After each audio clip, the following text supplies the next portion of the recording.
Hi there and welcome back to my channel. My name is Dagny.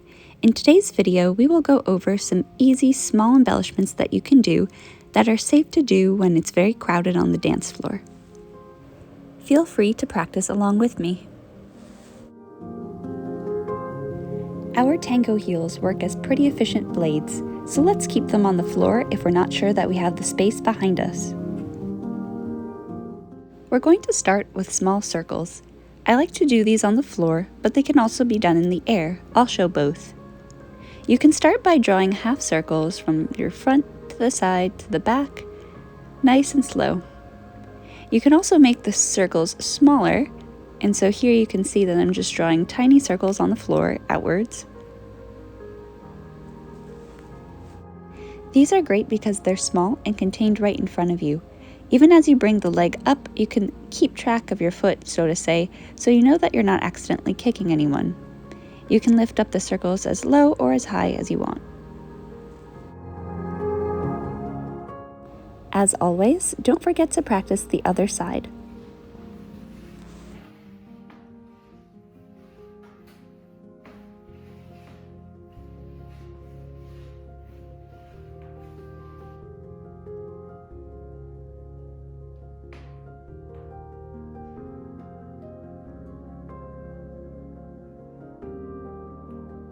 When I'm drawing the semicircle, I'm generally keeping the V shape when I go front, side, and back.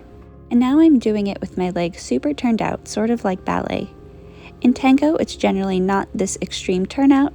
However, if you're doing something intentionally, do it intentionally. Just be aware of the foot position. Conversely, you can hold the foot extremely turned in. For me, somewhere in the middle is the happy medium.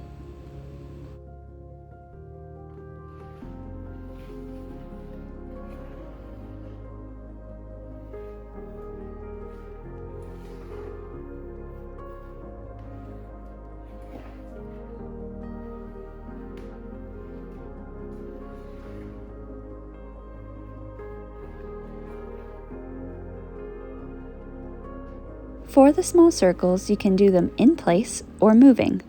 I generally keep the leg relaxed and I'm making contact with the toes and the ball of the foot. Also, I'm generally keeping the knee towards the center line even as I bring the leg up.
And now we will practice some tight crosses.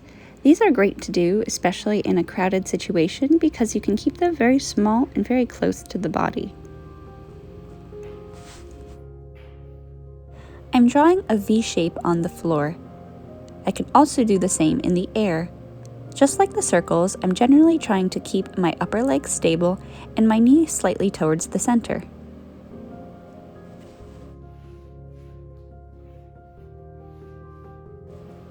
You can do these slowly or quickly. Just try to keep your foot in the V position. Note that I'm not really changing the orientation of my foot, no matter where it goes, either side, or if I lift it into the air.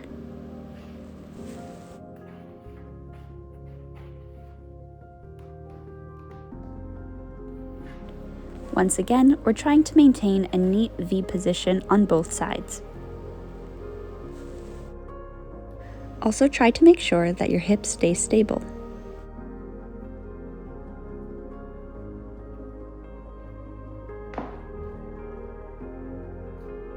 When I'm doing this exercise, I'm avoiding putting my foot behind my leg. This defeats the purpose of keeping the crosses nice and tight and within our own space. I'm also not moving the orientation of my foot and my knee in relation to each other. It's okay if you feel a little wobbly doing this. It's quite difficult to do on heels. You can put your hands on your hips or lightly touch a wall or use a support.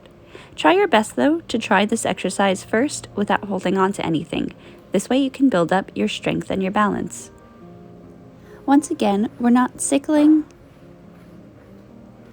and we're not rolling in too much either. Actually, this looks pretty neat. Try to find where it's comfortable for you, just paying attention to keep the V position.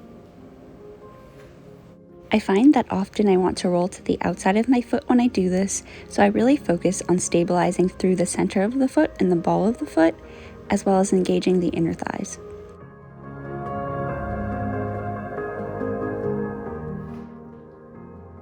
I really like to do this next embellishment because it looks very pretty and it's not that difficult to do. After the step forward from the ocho, we cross behind with our back leg.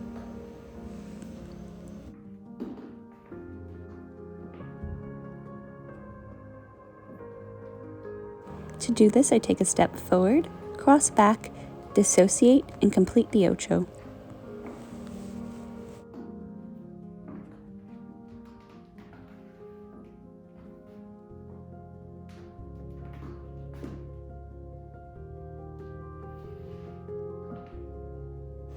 I am breaking down the steps slowly, so I'm collecting after each cross. You can also do this seamlessly into the next step.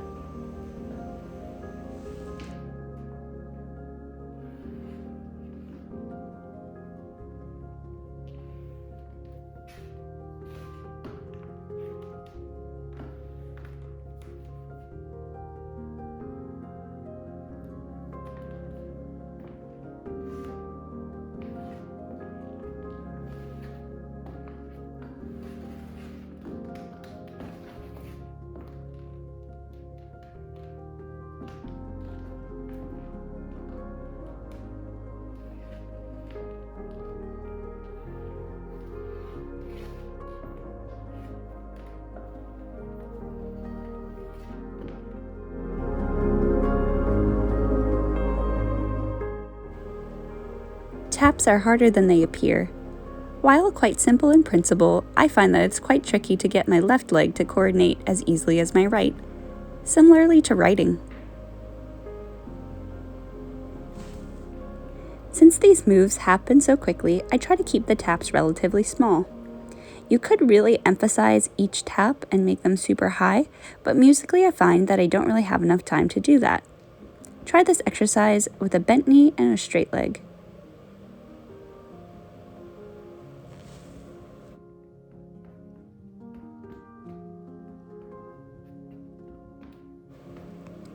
I'm really exaggerating here, but there's no way that I would be able to stay with the music if I lifted my leg that high off the ground for each tap.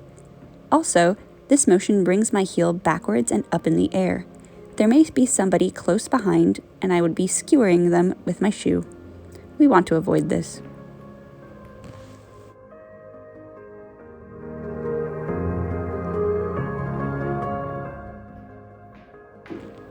Here I'm doing a variation on the taps. This time I have my knees crossed and my back leg is doing the taps.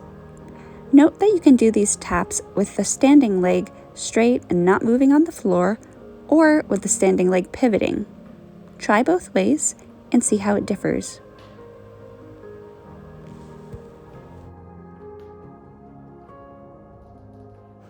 I would say that this is the riskiest one to do in a crowded space because you do have your leg extended towards the back.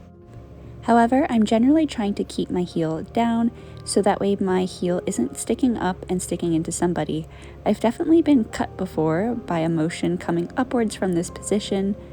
These heels can be very sharp, so just be aware when you're in large crowds that if you are in this position, you're not lifting your leg up the ground. Up the ground? I meant off the ground.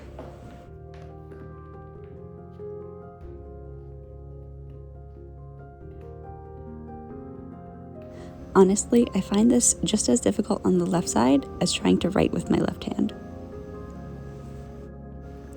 It's a work in progress.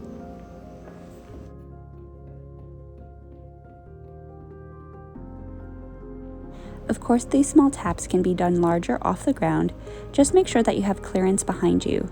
Like I said, I've gotten many a scratch from people lifting their leg up off the ground and that heel going directly into my leg. Better safe than sorry. And this goes for any embellishment where you can possibly kick someone. Always be sure that you have clearance. Sometimes you think you may have space, but you actually don't. I like to err on the side of caution when I'm at a milonga. And on that happy note, go have some fun and practice your embellishments. See you next time.